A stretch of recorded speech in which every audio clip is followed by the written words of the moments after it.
So just sit however you want to. You don't have to have your legs crossed, right?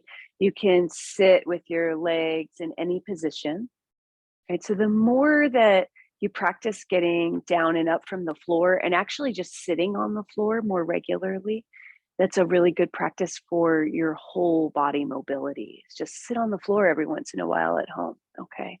Um, so just as you get comfortable, you can use any props you want for your knees, or like I said, any leg position, and orient to your space that you're in. Notice the sounds, notice the light, the color, the textures that you see.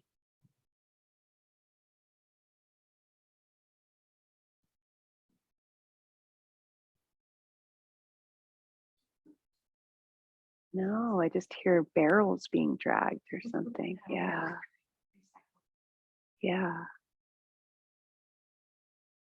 And then bringing your attention a little bit closer to your body.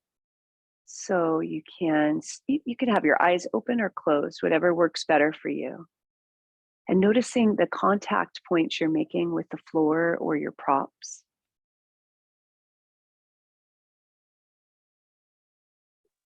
And is there any part of you that could release a little bit further to gravity? Where you feel like you might be holding something up in your shoulders or your neck or your jaw or your arms.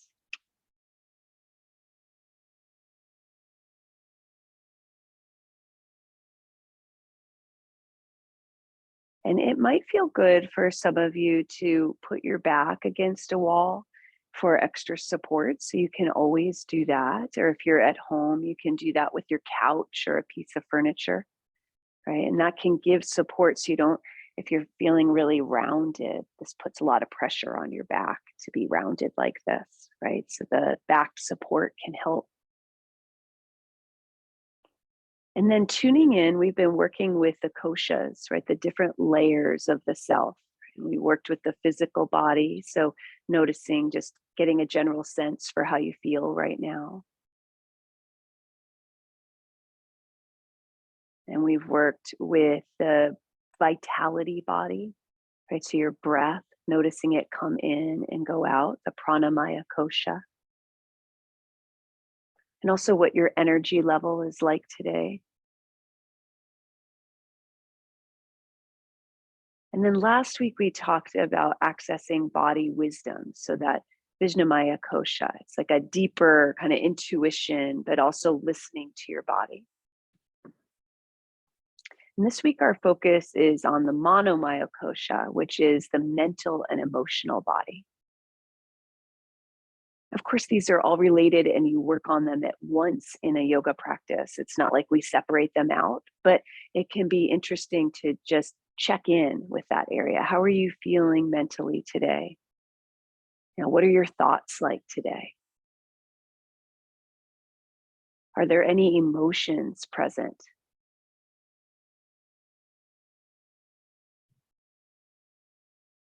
And so as we practice, let's try to notice what are patterns of thoughts, our belief patterns, our thought patterns that kind of pop up throughout your yoga practice. It's just another level of developing self awareness through yoga without any judgment, right? So you're welcoming in, you're not pushing anything away, it's simply noticing.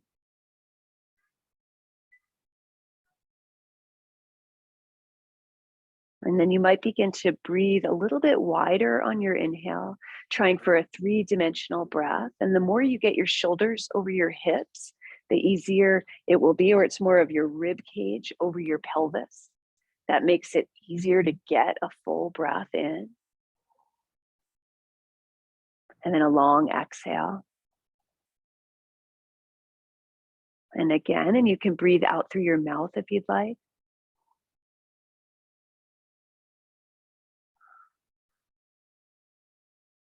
And then imagine you're being pulled up by the top of your head, the little string or like a helium balloon, so that your head lines up a little bit more with the ears and the shoulders aligned.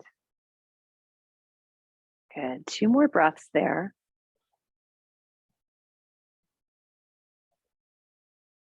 And then let's just start to spiral. Again, your legs can be any position, so you could switch it if you want to.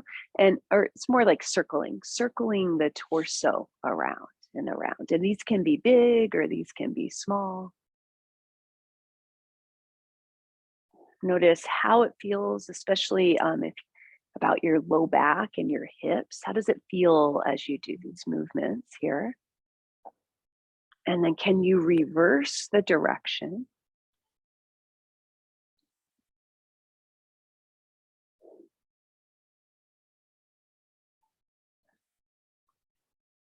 Good. And then let's start to make those circles smaller and smaller. So it's like you're spiraling into the center line, the midline of your body.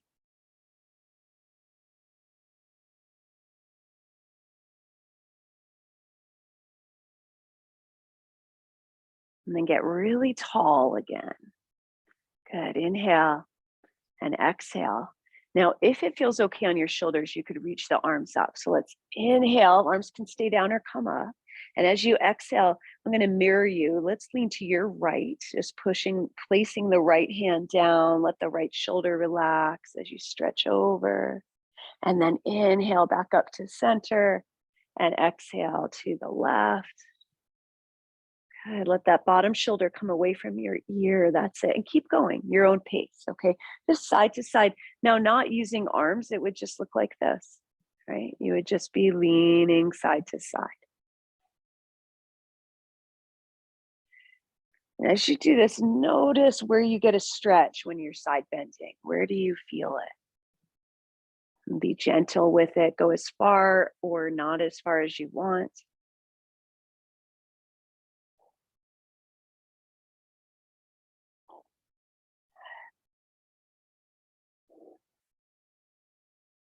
Good.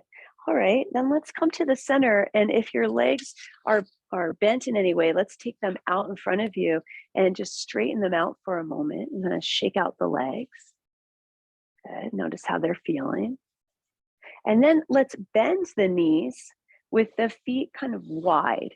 So you can have them as wide or as narrow as you like, and your hands propped up behind you. If you need to be on your forearms instead of your hands, you can do that, or your fists. And we're going to gently start to let the knees go side to side in windshield wipers. If you want to come off your blankets, if that feels better, you can do that. So it's the same thing when we do this on our backs. And if it feels better for you to lie down and do this on your back, you can do it that way too. And if your shoulders don't want to be propped up behind you. Now, if you feel like you want to go a little bit deeper, right? Like getting the knees toward the floor, if you take your feet wider, they might be able to go deeper side to side.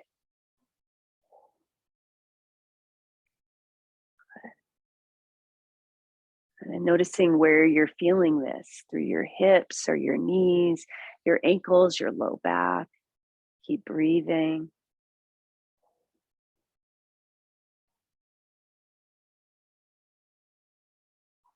Good. And then let's come back up to the center and we'll sit with the legs straight out in front again. So we're going to work a little bit, and we've done this before, not in this series, but we're going to work a little bit with the Sanskrit names for poses. Okay. And that just works with the mental mind too. So it's like getting the cognitive stuff engaged can be fun and part of the process. So this pose right here with your legs out in front and your arms propping up if they can, you can use your hands down or behind, is called Dandasana. And you can say it if you want to, Dandasana.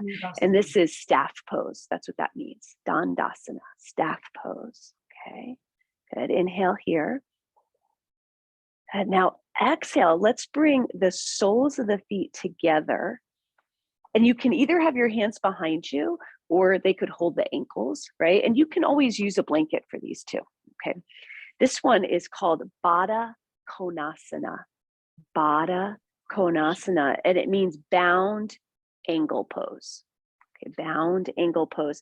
And we often call it, in English, we'll just call it cobbler's pose, because I think it's because in India, cobblers might have worked with a shoe between their feet here. Okay, so that's the idea. I often call it butterfly pose though, just from like PE class or something, right? So it's like the wings. But Baddha Konasana. Okay. Notice how this one feels for you. Okay. Inhale. Exhale. Now, here we go. We're going to bring the knees in. You can lean back, right? You might want to be on your blanket for some of these. There's going to be one that'll be hard to be on your blanket. And now we're taking a wide V. Okay, this one is called Upavista Konasana. So again, we got the wide angle, right? Konasana, but Upavista means upright because you also do this one. You can do it on your back with your legs flipped over your head, and that would not be upright. Okay, so this is Upavista Konasana. Upavista Konasana. And my pronunciation isn't going to be exact on these at all. I haven't actually taken a Sanskrit pronunciation class. I would like to do that. So I often just look it up on Google and they tell me how to pronounce them, so I'm not totally butchering it, right? But Upavista Konasana. Okay, now let's go back to Dandasana. Dandasana. This one, staff pose. Okay, good. Now, if you wanted to lean forward, you might not be able to because it might be too much. You might be getting enough here, but this would be Pajimo Tanasana. Pajimo Tanasana. And this one is Eastern facing stretch or pose. Western facing, because the idea is they would practice yoga and sun salutations in the morning facing the east, the sun, right? So now I'm stretching this back side of my body, which would be west facing. Okay, so that's Pajimo Tanasana. Let's come back up, Dandasana. Good, inhale.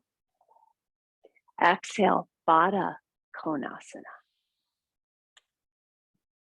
Good. Inhale and exhale, Upavista Konasana. Good. Inhale. Exhale, Baddha Konasana. Good. Inhale.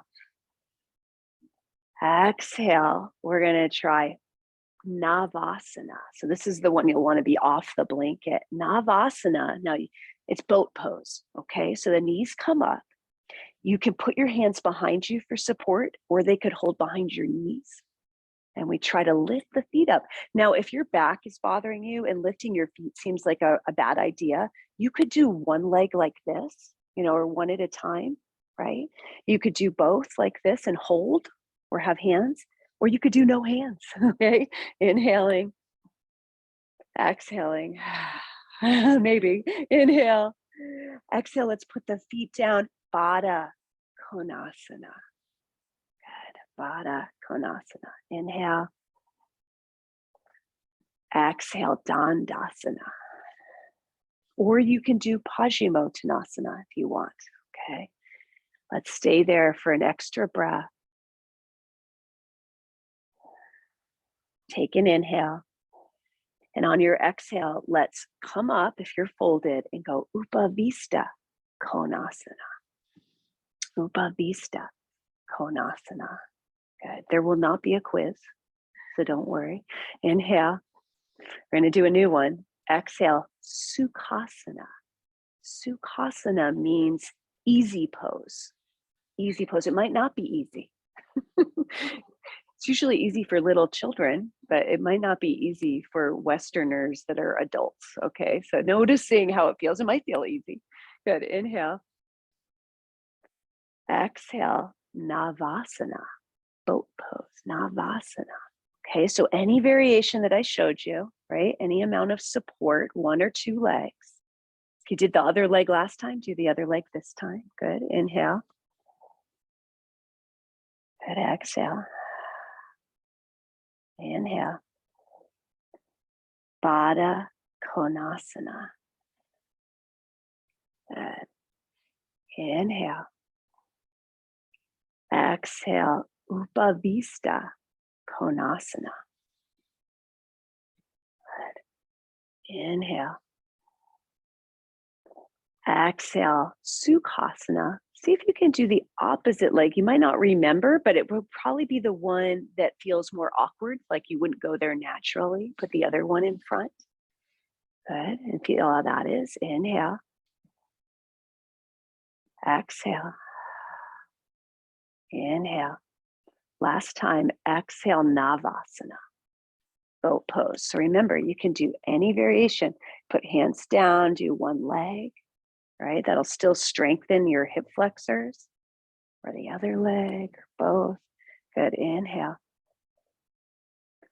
Exhale, Upavista Konasana. Good. Inhale. You can always lean forward in this one too. That's an option, right? Exhale. Inhale again. And exhale, let's just bring the legs in. You can always use your hands for that. And take the feet to one side like we practiced last week, and then just come up onto your hands and knees. Of course, you could have your elbows, your forearms on your blocks instead if you want to. Okay, inhale, let's go through cat and cow pose. Tail up, chest forward. Exhale, round. This is Chakasana. Oh gosh, I'm butchering that one. Chakrasana. I'll have to get back to you. Good.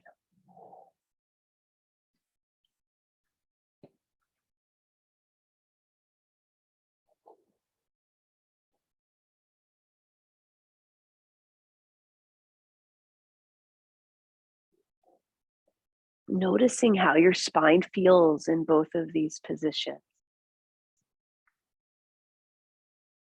Right? And as you repeat them, does it start to feel differently? And now that we were doing all that kind of focused thinking, right? How does it feel in your mind? How's your focus right now?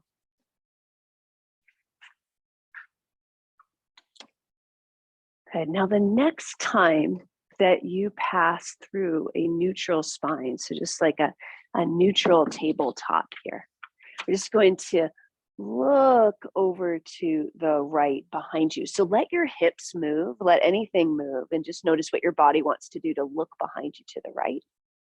And then inhale back to center, and exhale, look behind you to the left, moving however you need to.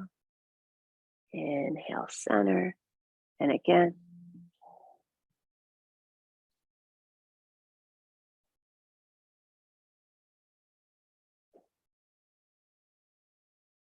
Good.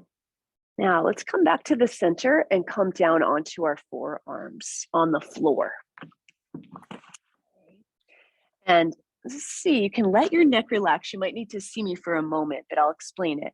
So we're just going to turn the palms toward the ceiling as much as you can, and then back down.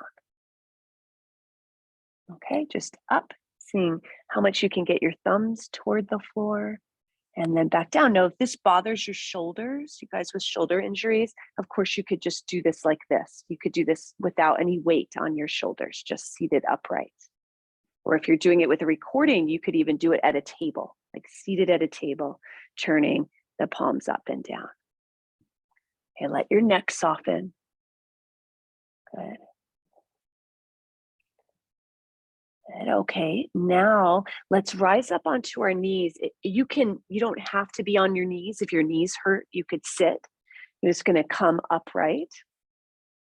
Okay, and we're going to inhale and turn the palms forward and the fingers toward the ceiling as much as you can. So trying to get wrist extension. Good. And exhale, make a fist and bring the wrist down.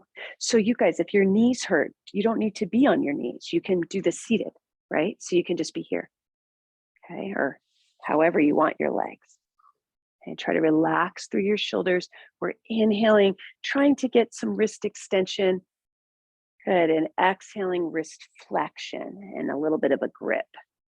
Good. Inhale and exhale. Good. One more. And exhale. So that was an active wrist stretch, right? Now we're going to come onto our hands and knees again, if that's okay with your body. And you're going to notice this is a little more passive because it's force. It's kind of like you've got the weight of your body to stretch it. So you can see in wrist extension what amount feels okay. If you've got a wrist injury, you may be way back here without any weight, right, at all on them, just trying to spread the hands. Or you might be able to bear weight and kind of stretch into it a little bit, right? So see what works for your body. You can sway around if you want to.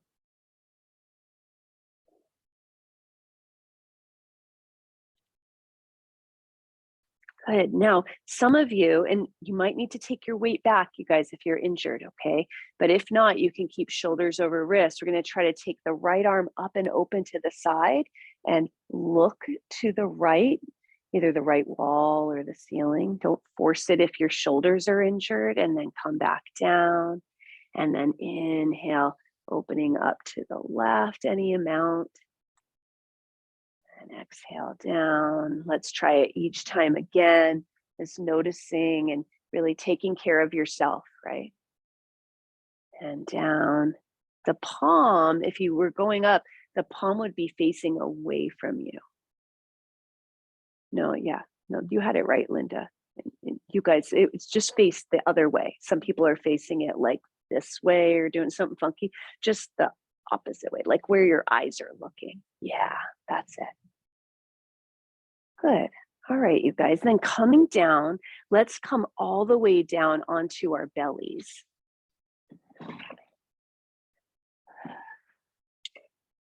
And we'll see how this feels on your low back. Okay, some of you might feel totally fine coming into Sphinx pose. Sphinx pose is up on your elbows like this. Okay, your elbows are not back like this, they're forward. Yeah, so they're below your shoulders or ahead. Now, if this bothers your low back, sometimes people with spinal stenosis, this kind of bending bothers their back. So you might not be able to do that without pain, or you might need to go lower. Okay, so you can test it out in your own body and see what works. For bulging discs, this can often be very helpful. Okay. Good. So moving shoulder blades away from ears and just let your neck be at ease. Inhale. And as you exhale, see if it feels okay to come forward just a little bit with the left arm and let your hips rotate to look around to the right. Good. And then inhale back to center, lining up the arms again. And then exhale, the right arm could come forward a little bit as you twist around to look to the left. And then inhale back to center and exhale. Let's lower down. You can prop your head however it feels best. I'm putting my forehead on stacked hands, but you could turn your head to the side or have your arms however it works for you. And as you're here, can you try to feel that three-dimensional breath? As you inhale, just noticing if you can sense that breath in different parts of your torso.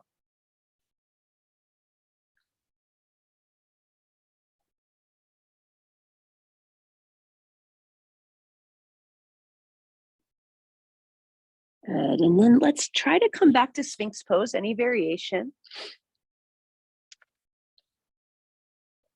Now, those of you that feel okay in Sphinx pose may feel okay in Cobra pose too. So we're going to see. Okay, so you can press your pubic bone down so your butt muscles are engaged. And you can see if it would feel okay to maybe even lift the elbows, but shoulders away from ears as you do that.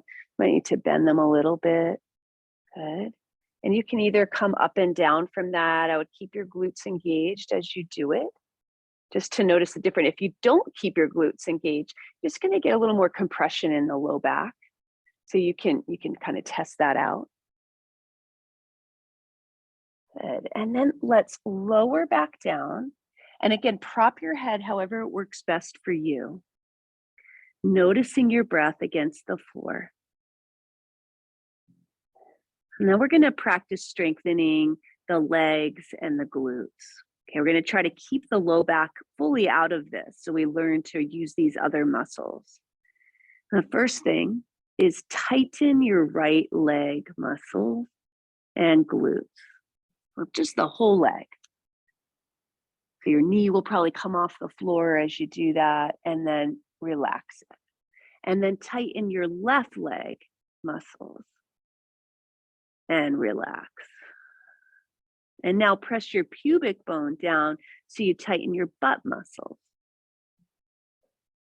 and release. So we're just trying to get our brain connected to all these places. And then let's try the right leg again and relax. Left leg and relax. Good, both legs and your glutes. So, and your pubic bone pressing down and relax.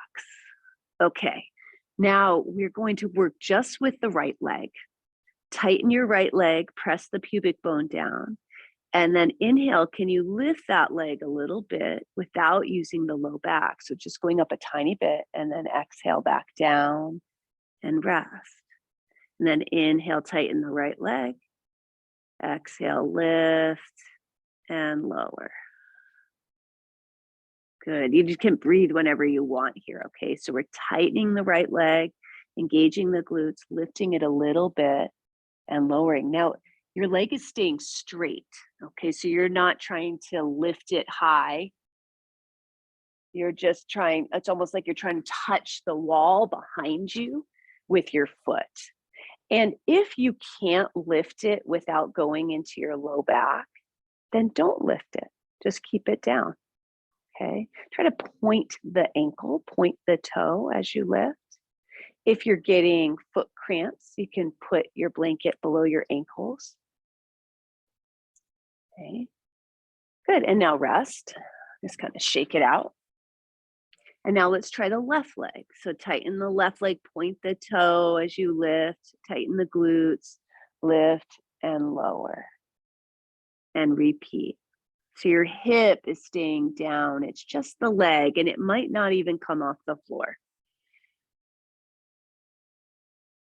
So same leg, left leg over and over again, not using your low back. So you just want to just use your leg. And so you might even, especially you guys with the low back issues, like just practice tightening and releasing the leg. Don't even try lifting it, John, because I can see you going into your low back. Can you feel that? It's going, yeah. So yes, that's it. Don't even, a lot of times if you've got chronic low back stuff, you're just going to go into your low back. You know, it just all be automatic. So we're trying to train those muscles to relax and just use the legs. Okay, then rest it. Now, some of you are going to alternate sides, little lift or tightening, or some of you might try to lift both legs up. And you can either hold them up and breathe, or you can come up and down a few times. Okay. Really working the legs, pressing the pubic bone down, feeling the whole leg engaging, trying to get that leg straight. Good. Keep breathing and then rest. Good. Now you can bend your knees, taking the feet toward the ceiling, and gently, it's like an upside down windshield wipers. The lower legs go side to side, any amount.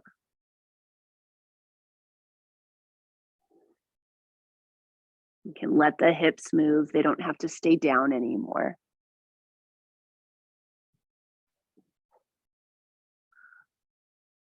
Keep breathing.